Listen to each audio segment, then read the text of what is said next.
Rovering to Success. A Guide for Young Manhood. Lord Baden-Powell of Gilwell. 1922. Narrated by Skeptical Waves. Chapter 1. How to be happy though rich, or poor. I was once caught in a gale when paddling in a birch bark canoe across a lake in Upper Canada. It was a pretty exciting experience while it lasted, but well worthwhile. We had voyaged along rivers and streams, sometimes in the smooth, sometimes through the rapids, but always amid the ever-changing glories of forest scenery. It was a new experience to come out of our stream onto the wider expanse of the lake and, after starting out in sunshine, to find ourselves presently under a darkening sky involved in a rising gale and a choppy sea. The frail little canoe, which before we had merely looked upon as a vehicle for carrying us along the river, was now our one hope of life. If she shipped a sea or if she touched a snag, and there were plenty of them about, we were done for. Our paddle, instead of being looked on as a mere propeller, became our one means for dodging the attacks of waves and of keeping us going. All depended on the handling of that one implement. In a 4-hour run across an open bay you will encounter over 1,000 waves, no two of which are alike, and any one of which can fill you up only too easily, if it is not correctly met, writes Stuart E. White, in that delightful book of his, The Forest, and he proceeds to tell you exactly how you deal with them. With the sea over one bow you must paddle on the leeward side. When the canoe mounts a wave you must allow the crest to throw the bow off a trifle, but the moment you start down the other slope you must twist your paddle sharply to regain the direction of your course. The careening tendency of this twist you must counteract by a corresponding twist of your body in the other direction. Then the hollow will allow you 2 or 3 strokes wherewith to assure a little progress. The double twist at the very crest of the wave must be very delicately performed or you will ship water the whole length of your craft. With the sea abeam you must paddle straight ahead. The adjustment is to be accomplished entirely by the poise of the body. You must prevent the capsize of your canoe when clinging to the angle of a wave by leaning to one side. The crucial moment, of course, is that during which the peak of the wave slips under you. In case of a breaking comber, thrust the flap of your paddle deep in the water to prevent an upset, and lean well to leeward, thus presenting the side and half the bottom of the canoe to the shock of water. Your recovery must be instant, however. If you lean a second too long, over you go. Jumpy work. The author goes on to tell successively, in similar detail, how to deal with a sea coming dead ahead, from a quarter or from dead astern. In every case all depends on your concentrated attention, pluck and activity. The slightest slackness and down you go. But the contest has its compensation. Probably nothing can more effectively wake you up to the last fiber of your physical, intellectual and nervous being. You are filled with an exhilaration. Every muscle, strung tight, answers immediately and accurately to the slightest hint. You quiver all over with restrained energy. Your mind thrusts behind you the problem of the last wave as soon as solved, and leaps with insistent eagerness to the next. It is a species of intoxication. You personify each wave, you grapple with it as with a personal adversary, you exult as, beaten and broken, it hisses away to leeward. Go it, you son of a gun, you shout. Ah! You would you? Think you can, do you? And in the roar and the rush of wind and water you crouch like a boxer on the defense, parrying the blows but ready at the slightest opening to gain a stroke or two of the paddle. You are too busily engaged in slaughtering waves to consider your rate of progress. The fact that slowly you are pulling up on your objective point does not occur to you until you are within a few hundred yards of it. Then don't relax your efforts. The waves to be encountered in the last 100 yards are exactly as dangerous as those you dodge 4 miles from shore. Yes, and it is just the same with a busy life. The intention of this book. The whole thing, the early voyage through the easy running stream, and then coming out onto the broad lake, the arising of difficulties, the succession of waves and rocks only avoided by careful piloting, the triumph of overcoming the dangers, the successful sliding into a sheltered landing place, the happy campfire and the sleep of tired men at night, is just what a man goes through in life, but too often he gets swamped among the difficulties or temptations on the rough waters, mainly because he has not been warned what to expect and how to deal with them. I have quoted a few of Stuart White's practical hints from his experiences in paddling through seaways. I want in the following pages to offer you similar piloting hints from my own experiences of dealing with the different snags and waves that you are likely to meet with in paddling through your lifeways. Among these rocks and breakers are those that can be labeled in the terms of the old toast: horses, wine, and women, with the addition of cuckoos and cant. You are bound to come across most of them in your time. In the following chapters I propose to show you there are good as well as dangerous points about these rocks, and also how by rovering you may not only get round them, but also derive advantage and make your way to success. Handing on advice. It always seems to me so odd that when a man dies he takes out with him all the knowledge that he has got in his lifetime while sowing his wild oats or winning successes. And he leaves his sons or younger brothers to go through all the work of learning it over again from their own experience. Why can't he pass it on so that they start with his amount of knowledge to the good to begin with, and so get onto a higher scale of efficiency and sense right away? It is with that sort of idea in my mind that I feel induced to jot down a few of the difficulties that I have come across in my time, and tell how I have found it best to deal with them. I don't say how I dealt with them, because sometimes I went the wrong way to work, but I saw afterwards through my own mistakes what I ought to have done. So this book is not intended for experienced men to read. I warn them off. It is for you young men that I write, you who have got the sense to look ahead, anxious to see where you are going and what you are to do in life. And I must say I think that you of the new generation are a bit more level-headed in this direction than your predecessors in the past. I suggest that we call this book Rovering to Success. You will see the further reason for the term in the last chapter. By rovering I don't mean aimless wandering, I mean finding your way by pleasant paths with a definite object in view, and having an idea of the difficulties and dangers you are likely to meet with by the way. You must expect a good many of these snags. I have myself tasted some of the bitters and many of the sweets of life, in most parts of the world, so you need not suppose that I am talking entirely through my hat in putting these ideas before you. Life would pall if it were all sugar. Salt is bitter if taken by itself, but when tasted as part of the dish, it savors the meat. Difficulties are the salt of life. Guda's mother gave a good principle for life when she said, I seek no thorns and I catch the small joys. If the door is low I stoop. If I can remove the stone out of my way I do so. If it is too heavy I go round it.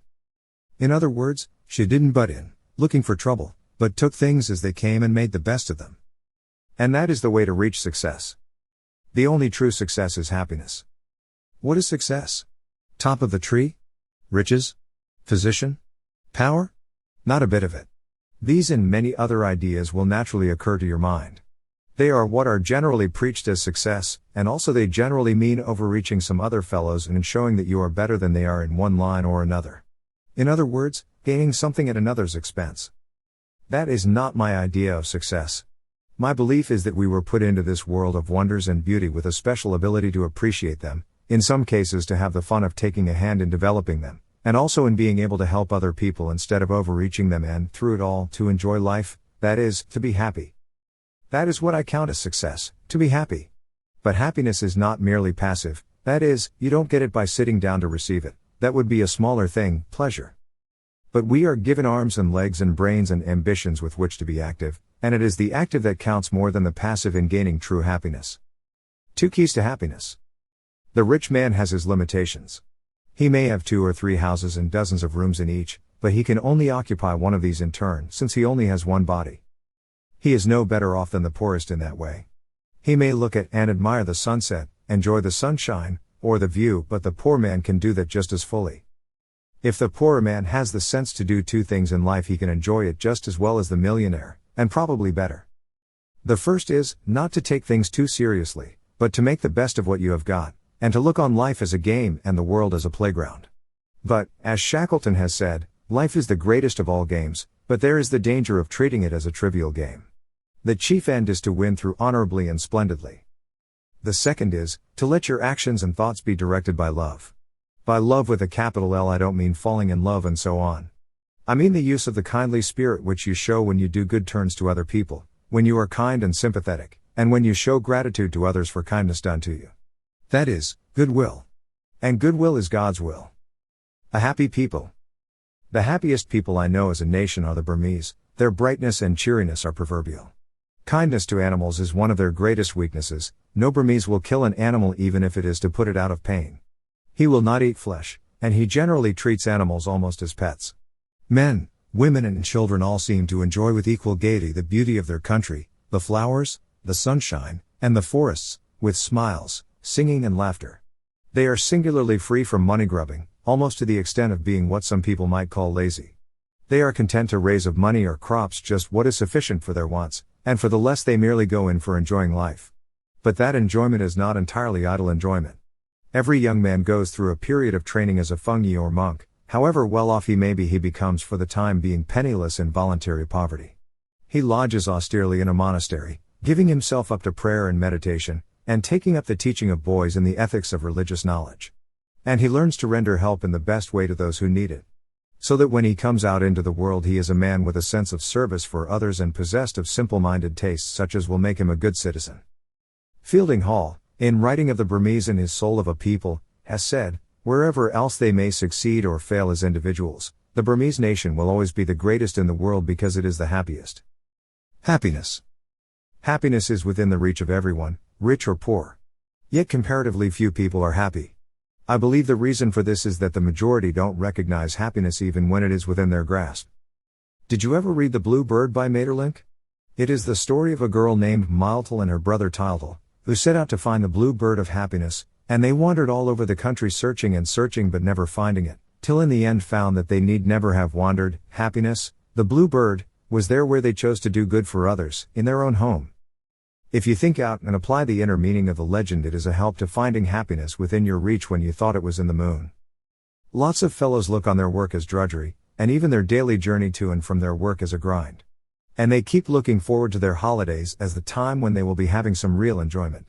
Too often when the holiday comes it is rainy and cold, or they've got the flu and the long looked for outing turns out a frost. The truth is, it is no use putting off happiness for some future day, but the way is to enjoy your life all the time. The wise man does not bank only on a vague heaven in the dim future. He realizes that he can make his own heaven for himself here, in this world, and now, and that the better heaven he makes now, the better is he building for the future. So eventually he will enter into the true heaven prepared for him, the haven of rest and peace and thanksgiving. Pleasure is not happiness. Many people think that pleasure is the same thing as happiness. That's where they take the wrong turning. Pleasure is too often only a distraction. You may take pleasure in looking at a football match or a play, or in reading a good story, or in criticizing your neighbors, or in overeating, or getting drunk. But the effect is only temporary, it lasts but for a time. Indeed, in some cases the reaction is anything but pleasurable. There is the headache next morning. Happiness is another thing, it sticks by you and fills your life. You find that heaven is not just a vague something somewhere up in the sky, but is right here in this world, in your own heart and surroundings. Arnold Bennett defined happiness as satisfaction after full honest effort. But there is more in happiness than that. For one thing, as he admits himself when he says that almost any marriage is better than no marriage, there is intense happiness in the loving comradeship of a mate and the eager trusting companionship of your children. The late Sir Ernest Cassell, who most people would point to as a success in life, confessed to failure in the end. He had gained great riches and power and position and had achieved successes beyond the ordinary in his commercial, industrial and sporting activities. But at the end of his life he admitted that the great thing, happiness, was missing. He was, as he put it, a lonely man. Most people, he said, put too much belief in the theory that wealth brings happiness. Perhaps I, being well-to-do, may be entitled to say that it is not so. The things that are most worth having are the things that money cannot buy. There is at any rate some comfort and encouragement in that remark for the man who is poor. So there is also in the Sinhalese proverb, which says, "He who is happy is rich," but it does not follow that he who is rich is happy. The poor rich. My wife and I did a queer kind of trip once. We went for a walking tour on the edge of the Sahara Desert, where it breaks up into the arid stony wilderness of the Orus Mountains. We had with us our 2 mules to carry our camp equipment, and 2 armed Arabs as guides and guards. In the course of our journey we crossed the road made by the French which runs to the desert town of Biskra, and here in place of the usual strings of camels meandering along, we saw motorcars tearing across the plain. Inside were tourists being rushed to their destination, the big hotel in Biskra, without knowing anything of the joys of tramping it, of finding your own food, even to the spotting of tiny cracks in the soil which told of truffles underneath, and cooking it in the open and bedding down at night under the stars. As we saw them, with one impulse we both ejaculated, "Poor millionaires." Yes, if you have riches you miss a terrible lot of fun. Active work brings happiness. But even the happiness of a home would not entirely fill the bill because it does not extend sufficiently far beyond self and therefore risks being selfishness. And selfishness is the root of discontent. True happiness is like radium. It is a form of love that increases in proportion to the amount that it gives out, and that is where happiness comes within reach of everyone, even the very poorest. The Reverend Canon Mitchell wrote, "Don't ask God to make you happy, ask Him to make you reasonably useful, and I really think, that happiness will then come of its own accord." Happiness seems to me partly passive but largely active. Passive, because the appreciation of the beauties of nature, of the glory of the sunset, of the majesty of the mountains, of the wonders of animal life, of the scent of the campfire, coupled with the joy of a happy home, produce a sense of gratitude to the Creator that can only be satisfied by some active expression of it. The effort to be helpful to others largely supplies the want. It is the active doing of good that counts. A joyful home coupled with ability to serve others gives the best happiness. A boy was brought up before the bench, as being incorrigible. He urged as his excuse that his was God's fault. If God did not want me to be bad, He would save me and make me good. It reminds me of one of the Boer commanders who, when he was captured by our troops, inveighed bitterly against President Kruger for not having supplied him with sufficient artillery. He said that when he asked for it, the president gave him the characteristic reply, "If God wants us to win the war, we shall win it whether we have artillery or not." To this he had replied, "That is all very well. God has given you a stomach with which to enjoy roast goose, but He expects you to do the plucking and cooking of that goose for yourself." There is a truth underlying this. God has given us in this world all that is needed to make life enjoyable, but it rests with us to make the most of it or to make a mess of it. But we only have a short time to live, and it is essential, therefore, to do things that are worthwhile and to do them now. One step is not to be content to have your life and ideas wholly wrapped up in bricks and mortar, trade and politics, money-making and other man-made transient things that do not matter. But look round and learn as much as you can of the wonders of nature, see all you can of the world and its varied beauties and the interests that God offers you. You will soon realize which are worthwhile and which are not to a life of happiness. In my own case, I had for years past said to myself, in 3 years' time I shall be dead. I must therefore get this and that in shape and finished, or it will be too late. This habit has led me on to hustle and get things done which might otherwise have been put off till tomorrow. Incidentally, and I am very thankful for it, it led me to visit various parts of the world without that fatal waiting for a better opportunity. In a sort of daydream I once saw my arrival, after I had done with this life, at the gate and St. Peter questioning me. He said to me in a kindly way, "And how did you like Japan?" Japan? I lived in England. But what were you doing with all your time, in that wonderful world, with all its beauty spots and interesting places put there for your edification? Were you wasting your time that God had given you to use? So I promptly went to Japan. Yes, the thing that troubles very many men at the end of life is that only then do they see things in their right proportion, and too late they recognize that they have wasted their time, that they have been doing things that were not worthwhile. Paddle your own canoe. There is a tendency for you as a young man starting out into life to feel that you are but one of a crowd, and so can drift along with the rest and you will be all right, like the lady who, when remonstrated with by her spiritual advisor with the warning that her present life would lead her to hell, replied, "Well, other people have to bear it. So must I." Well, that is a rotten bad tendency. Remember, you are you. You have your own life to live, and if you want to be successful, if you want to be happy, it is you who have to gain it for yourself. Nobody else can do it for you. When I was a youngster, a popular song was "Paddle Your Own Canoe," with the refrain, "Never sit down with a tear or a frown, but paddle your own canoe." This was meant as giving guidance to going through life, and very good too.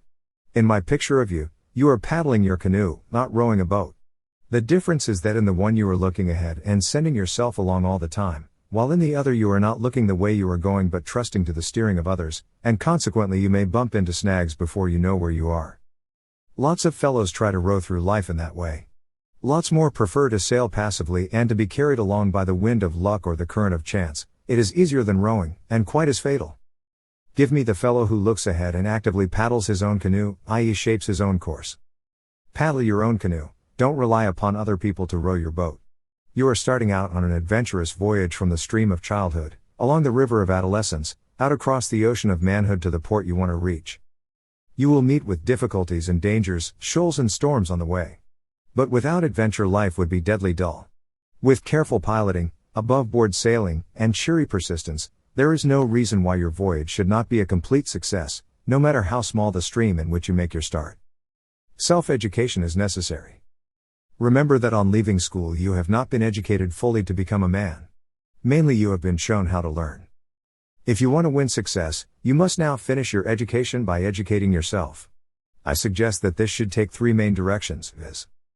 To make yourself capable for the responsibilities of your profession or trade. As a future father of children. As a citizen and leader of other men. When I left school I found that I was, as it were, in a dark room, and the education I had been given was as a lighted match which showed how dark the room was, but that a candle was available for me to light with that match and use for my future guidance in the room. But it was only one room in this world of many rooms. It is well to look into the other rooms, that is into other lines of life in neighboring centers or other countries, and see how people live there. You may discover that though your own room seems dark and dismal, there are ways of letting in more sunshine and better outlook if you choose to use them. But in making your life a success in this way, you will be doing a bigger thing than bringing about your own personal happiness. You will be doing something for the nation. It may seem odd to you that one single fellow, and one who is not a big bug, can help the nation. But it is a fact all the same. God made men to be men.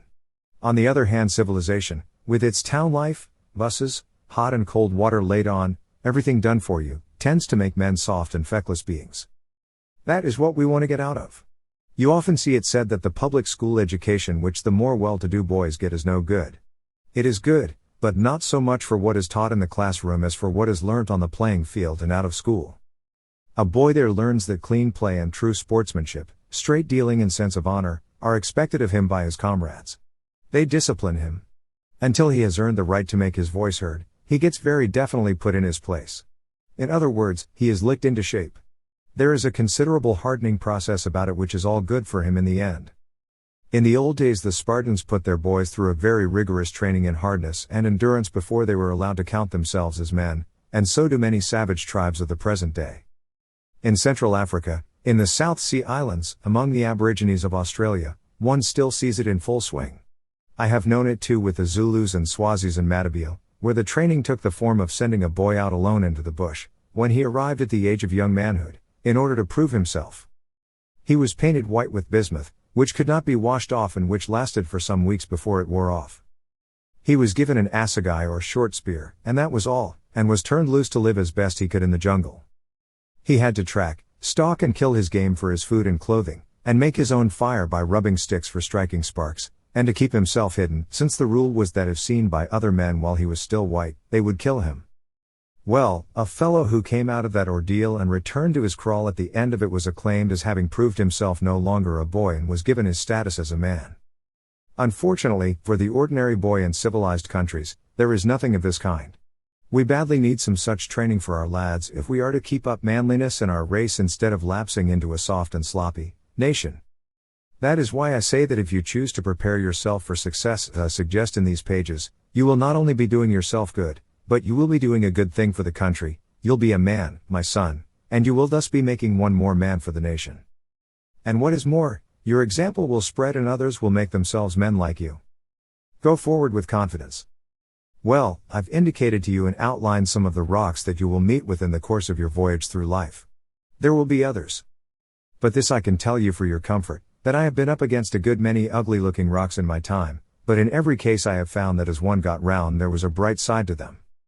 Over and over again I have had something bad in prospect, but when I have gone into it the results have been very much better than I expected.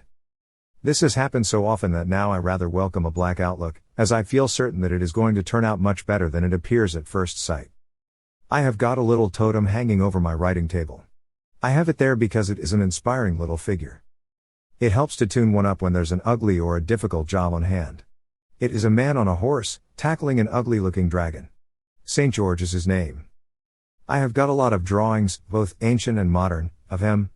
There is one I like better than the rest, not because it is a better picture, for it isn't, but because in it St. George is shown with a devil of a grin on. He is tackling the dragon with a smile, cheerily, and he means to win.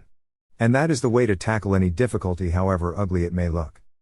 So don't be content merely to defend yourself and to ward off the worst of what you may be facing, but go at it with a determination to defeat it and to get advantage out of it some old how.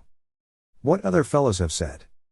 The best way to succeed in this world is to act on the advice you give to others, anon. Sounds rather like a hit at myself. The great thing in the world is not so much where we stand as in what direction we are moving, Holmes. Success does not depend so much upon external help as on self-reliance, Abraham Lincoln. Be not a shrub but a cedar in your generation, Sir Thomas Browne. We are not what we think we are, but what we think we are, anon. The world is so full of a number of things, I'm sure we should all be happy as kings. R. L. Stevenson. Hump your own pack, Canadian saying. Happiness is more than a grin on one's face, it is the glory in one's heart. It is the consciousness that one's machinery is working perfectly at the job for which it was designed. R. Parlett. Paddle your own canoe. For a man 'tis absurd to be one of a herd, needing others to pull him through. If he's got the right grit, he will do his own bit and paddle his own canoe. He'll look without dread at the snags on ahead, wine, women and highbrows too. He won't run aground but will work his way round, with a smile, in his own canoe. Chorus, so love your neighbor as yourself as the world you go traveling through, and never sit down with a tear or a frown, but paddle your own canoe. Parody.